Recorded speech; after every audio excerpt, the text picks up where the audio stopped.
Bonjour amis traders, comment allez-vous? Bienvenue dans cette nouvelle vidéo sur ma chaîne YouTube, c'est Ibrahim Chauvin. Aujourd'hui vous allez visionner quelques questions et réponses que j'ai sélectionnées justement dans les lives ICT. J'organise tous les vendredis à partir de 18 h des lives questions-réponses directement ici sur ma chaîne. Vous aurez l'occasion très sûrement de nous rejoindre, c'est totalement gratuit. N'hésitez pas à vous abonner si le contenu vous plaît et pour suivre les prochaines vidéos. Bon visionnage!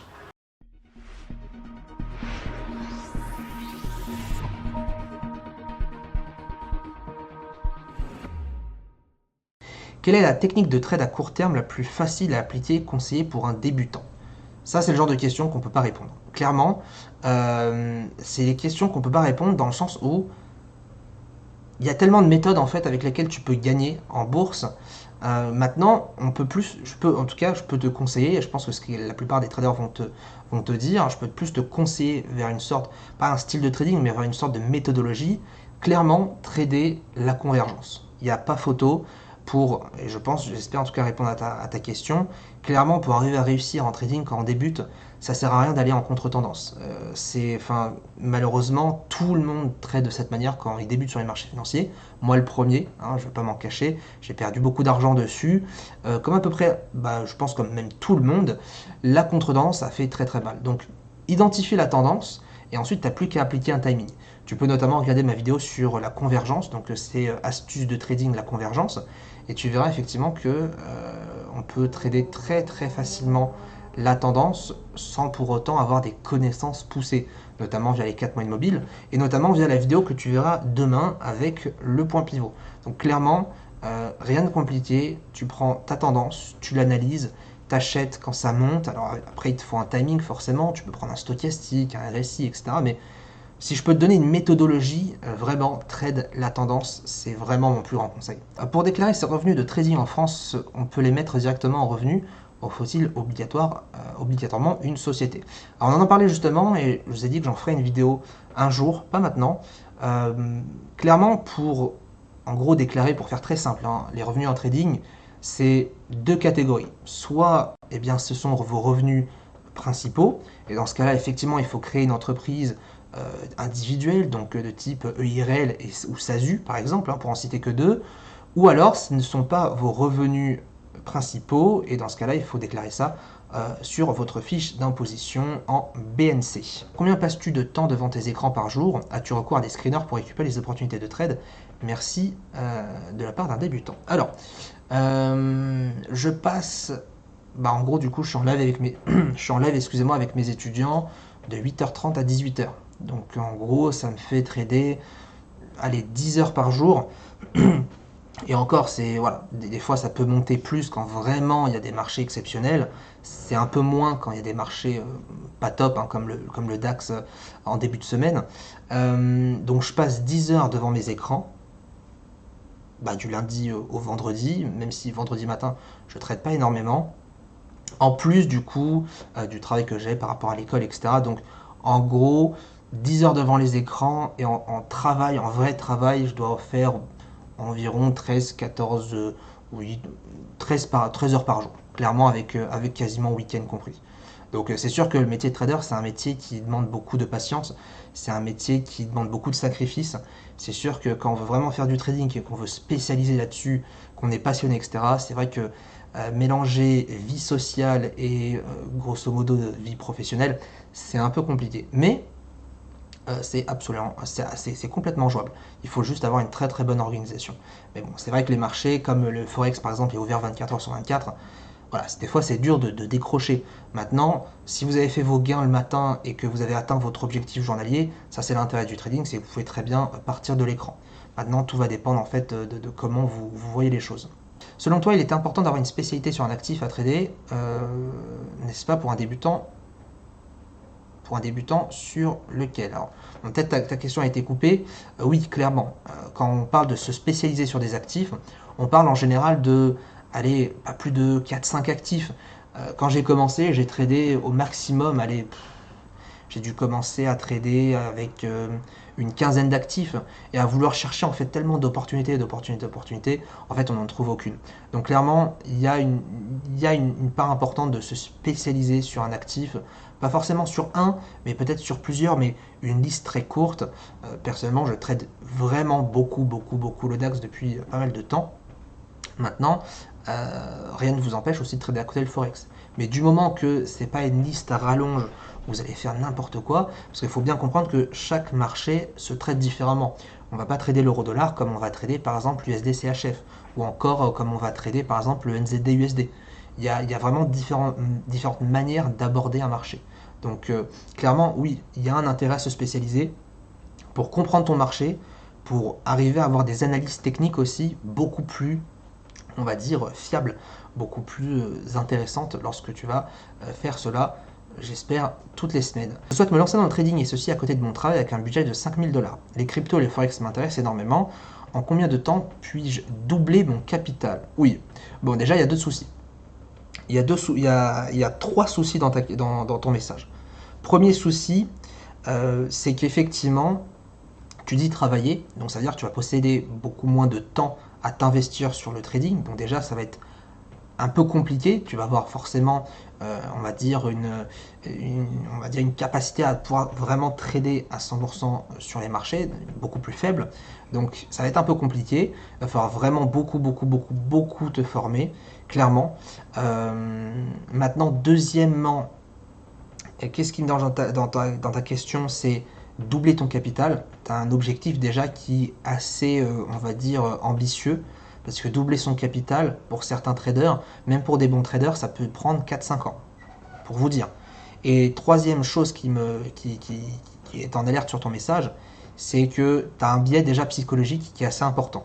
Ce biais psychologique, encore une fois, c'est doubler ton capital. Donc tu pars déjà d'un a priori que tu veux absolument doubler ton capital.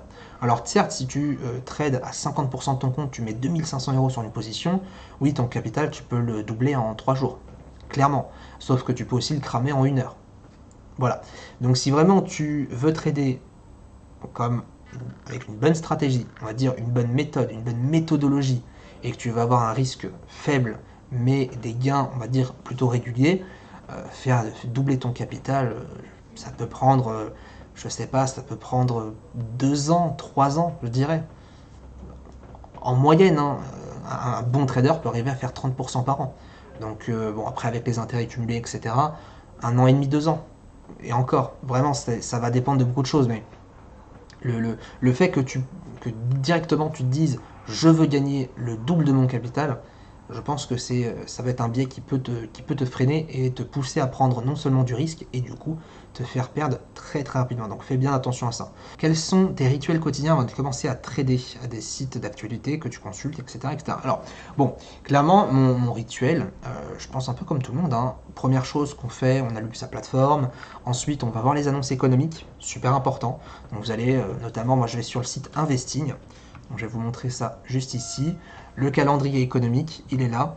Donc ce que je fais, donc là je ne suis pas connecté, mais ce que je fais déjà, c'est que je vais regarder toutes les annonces économiques notées 2 sur 2, 2 sur 3 et 3 sur 3, minimum, mais vraiment minimum. Toutes les annonces économiques qui m'intéressent, je vais les noter. Donc par exemple, on regarde aujourd'hui, il y avait l'annonce rapport JOLTS, qui n'est pas non plus une annonce extrêmement importante, mais voilà, tous les jours, il n'y a pas non plus des annonces importantes, mais c'est quand même ultra important de les connaître, que ce soit aujourd'hui, que ce soit demain, que ce soit etc. etc. Donc, premièrement, ouverture de la plateforme, deuxièmement, les annonces économiques. Troisièmement, ensuite, je vais sélectionner mes actifs. Je vais regarder un petit peu qu'est-ce qui se passe. Donc, par exemple, je regarde l'euro-dollar. Est-ce que l'euro-dollar commence à être convergent? Est-ce qu'il a des signaux d'achat, etc. Si oui, bah, du coup, je vais commencer à le mettre sur mon graphique. Sinon, je vais déterminer des niveaux. À savoir, voilà, je vais me dire, à partir de là, je vais commencer à m'intéresser à l'achat. À partir d'ici, je vais commencer à m'intéresser à la vente. Je vais me poser des alertes et je vais mettre le graphique de côté. Et je vais uniquement trader les marchés qui ont le plus de probabilité, en tout cas, de convergence. Donc, au final, le plus de probabilité, on va dire, de gain. Voilà en gros comment je fais sur les marchés. Il n'y a rien de compliqué. Hein. Vraiment, c'est juste une question de bien, on va dire, s'organiser. Annonce économique. J'utilise un pro screener pour vraiment balayer tous les actifs. Mais voilà, Annonce économique, ça c'est vraiment obligatoire. Peut-être aussi s'informer de l'actualité macroéconomique, ça peut être aussi très intéressant. On voit en ce moment surtout avec ce qui se passe avec la Russie et les États-Unis, ça impacte énormément le DAX, donc ça peut être aussi intéressant de voir quelques petits articles par-ci par-là, et surtout de bien analyser ses actifs et de pas trop se précipiter. Peut-on arriver à vivre du trading, se faire un salaire de 1 200 € minimum? Bah bien sûr tu peux vivre du trading. Maintenant, est-ce que tu peux vivre du trading? C'est ça la question. Tout le monde peut vivre du trading. Maintenant, pas tout le monde a un capital qui lui permet de vivre du trading. Franchement, pour arriver à vivre du trading sans grand risque et pour être tranquille, je dirais qu'il faut, franchement, je dis bien sans risque, hein, et tranquillement et tout, c'est minimum 25 000 à 30 000 €. C'est pas on arrive avec 500 € et on va gagner sa vie demain. C'est une évidence. Donc oui, on peut gagner sur les marchés. Maintenant, c'est une question aussi, avant même de savoir se former, c'est aussi une question de capital. Si t'as pas forcément ton capital, ça va être compliqué. Maintenant, si tu as ton capital et que tu arrives à bien te former, oui, tu peux gagner ta vie, bien sûr. T'arrive-t-il de fermer une position manuellement alors que ton stop était déjà placé? Le placer toujours, bien sûr. Très rarement, très rarement. Si je ferme une position manuellement, c'est uniquement parce qu'il y a une annonce économique que j'aurais oublié juste avant. C'est une des seules raisons pour laquelle je stopperai ma position. Voilà, je me dis qu'une fois que mon stop est posé, il est posé. De 1, je ne le supprime plus, et de 2, je ne le déplace plus. C'est posé, basta, on n'en parle plus. Voilà. Je pars du principe que si tu as posé ton stop loss à cet endroit, c'est que tu sais pourquoi tu l'as posé. Maintenant, si tu veux le modifier, c'est qu'effectivement tu es influencé par le marché à l'instant T, etc. Donc tu doutes et le doute ne va pas amener le trader bien loin. Donc voilà, je préfère me dire que quand c'est posé, rien de plus. Utilises-tu Ishimoku? Si oui, comment? Avec le Kumo Breakout ou Kijun Breakout? Alors, j'utilise Ishimoku, oui, pas tout. C'est-à-dire que l'Ishimoku est tellement un indicateur intéressant, et il a tellement de paramètres, hein, il a 5 variables au final. On a la Kijun, on a la Tenkan, on a du coup la Shiku, on a les span A et les span B, bref, l'Ishimoku est un super indicateur. Je vais plus me servir des nuages. Voilà, Kijun, nuage, c'est ce que je préfère. La Tenkan, je suis pas très fan. Et la Shiku, pas forcément non plus. Donc beaucoup plus axé, on va dire, sur les nuages. François, salut, bravo, ce que tu fais. J'aimerais savoir comment tu gères les périodes de pertes successives. Merci à toi, François. Comment je gère les périodes de pertes successives? Alors c'est sûr que ça fait pas plaisir. C'est clair que ça fait pas plaisir de prendre des pertes d'affilée. Maintenant, je pense que pour bien arriver à prendre tes pertes, il faut juste bien connaître ta méthode. Quand tu sais que tu peux faire 5 pertes d'affilée et arriver à être rentable à la fin du mois, tu sais que tu connais ta méthode. Donc les pertes, ça fait partie du trading. Ça m'arrive d'en prendre, un petit peu comme tout le monde au final, hein. J'ai envie de vous dire, c'est tout à fait normal même d'en prendre. Clairement, je les prends bien. Après, ça fait un petit temps aussi que je suis dans les marchés. Bon, j'ai que 5 ans d'expérience, donc c'est pas non plus énorme, j'ai envie de vous dire, comparé à des personnes qui ont 10, 20, 30 ans derrière elles. Mais demandez-leur ce qu'elles en pensent quand elles perdent. Et moi, je vous réponds la même chose, ça me fait ni chaud ni froid. Parce que je connais ma méthode, je sais exactement à quoi, entre guillemets, m'attendre. En gros. Donc c'est pour ça. Les pertes, ça fait partie du trading. Et être déçu d'une perte, pour moi, je trouve ça pas normal. Et être content d'un gain, pour moi, je trouve ça pas normal. Si je suis content d'un gain, c'est uniquement parce que soit le marché il a explosé et j'étais à l'achat, par exemple. Alors je me dis, waouh, c'est cool. Mais c'est tout. Vraiment, quand je gagne, même la plupart du temps, quand je gagne, je suis limite même, on va dire, déçu.